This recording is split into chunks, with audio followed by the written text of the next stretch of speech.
Social media પર વાયુ વેગે ફેલાતી બાળક ચોરીની અફવાઓએ સુરતના અનેક વિસ્તારોમાં કાયદો અને વ્યવસ્થાની સ્થિતિને વેતરણ કરી નાખી છે। ત્યારે બેસ્તાન અને સલાબતપુરામાં બનેલી હિંસક ઘટનાઓ બાદ 16 ફેબ્રુઆરીને સોમવારની રાત્રે ખટોદરાના આઝાદનગરમાં જે દ્રશ્યો સર્જાયા તેણે સભ્ય સમાજ સામે અનેક પ્રશ્નાર્થ ચિહ્નો ઊભા કરી દીધા છે। હજારોનું ઉશ્કેરાયેલું ટોળું, રડતી કરગરતી નિર્દોષ મહિલા અને પોલીસનું દિલધડક રેસ્ક્યુ। આઝાદનગરની આ ઘટના સુરતના ઇતિહાસમાં અફવાને કારણે સર્જાયેલી સૌથી ભયાનક ક્ષણોમાંની એક બની ગઈ હતી।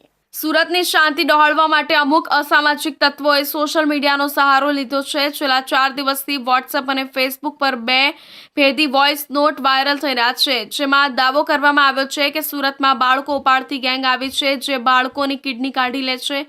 આ સાથે કેટલીક એવી મહિલાઓના ફોટા વાયરલ કરવામાં આવ્યા છે, જેઓ વાસ્તવમાં ભીખ માંગીને ગુજરાન ચલાવે છે। આ પાયાવિહોણી વાતોએ લોકોના મનમાં એટલો ઊંડો ડર પેંસાડી દીધો છે કે તેઓ પોતાની જ સોસાયટીમાં ફરતા અજાણ્યા કે શંકાસ્પદ દેખાતા વ્યક્તિને સીધા ગુનેગાર માની લે છે। આ પ્રસ્તાવનાએ જ આઝાદનગરની હિંસાનો પાયો નાખ્યો હતો। ભટાર વિસ્તારમાં આવેલી આઝાદનગર સોસાયટીમાં રાત્રિના સમયે વાતાવરણ સામાન્ય હતું। ત્યાં અચાનક એક મહિલા પર લોકોની નજર પડી હતી। કોઈએ ઊંચા અવાજે બૂમ પાડી કે આ પેલી જ મહિલા છે જેનો ફોટો વાયરલ થયો છે, આ જ બાળક ચોર છે। બસ આટલી બૂમ આખી સોસાયટીને રસ્તા પર ઉતારી લાવવા માટે કાફી હતી। લોકોએ એ જોવાની તસદી ન લીધી કે તે મહિલા કોણ છે। જોતજોતામાં હજારોની મેદની એકઠી થઈ ગઈ અને મહિલા ગભરાઈને એક રૂમમાં ભરાઈ ગઈ। પણ ઉશ્કેરાયેલા ટોળાએ રૂમને ચારે બાજુથી ઘેરી લીધો હતો। મહિલા મકાનની અંદર હતી અને મોટી સંખ્યામાં લોકો બહાર। મકાનની અંદર 4 થી 5 લોકો હાજર હતા। આ ઘટના દરમિયાન મોબાઈલમાં કેદ થયેલા દ્રશ્યો હૃદય કંપાવી દે તેવા છે। રૂમની અંદર પુરાયેલી મહિલા હાથ જોડીને સતત કરગરી રહી હતી।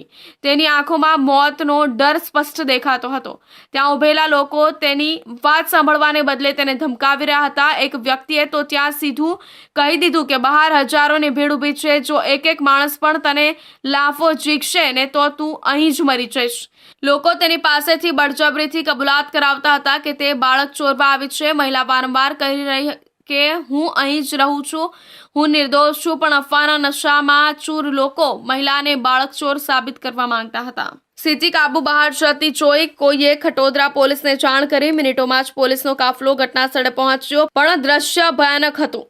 પોલીસ અધિકારીઓએ પરિસ્થિતિની ગંભીરતા સમજીને તુરંત જ મહિલાની આસપાસ સુરક્ષા કવચ બનાવ્યું।